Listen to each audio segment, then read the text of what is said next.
ఓం నమో వెంకటేశాయ. అందరికీ నమస్కారం.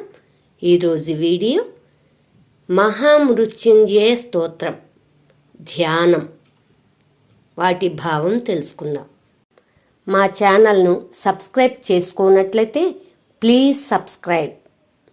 ఓం చంద్రార్కాగ్ని విలోచనం స్మితముఖం పద్మద్వయాంతస్థితం ముద్రాపాశమృగాక్షసత్రవిలసత్పాణిం హిమాంశుప్రభుం కోటీందుప్రగలత్సుధాప్లుతతముం హారాదిభూషోజ్వలం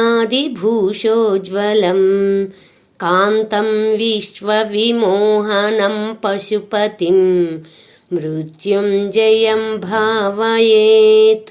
భావం: చంద్రశేఖరుడు సూర్యచంద్రులు నేత్రములుగా కలవాడు, పద్మములపై ఆసీనుడైన వాడు, అంకుశం లేడి రుద్రాక్షలను హస్తములందు ధరించినవాడు, అమృతముచే నిరంతరము అభిషేకించబడువాడు, దేవాధిదేవుడైన మహాదేవునికి నమస్కరిస్తున్నాను. ఓం నమః శివాయ. Please like, share, comment. మరిన్ని శ్లోకాలతో నెక్స్ట్ వీడియోలో కలుద్దాం. ధన్యవాదములు.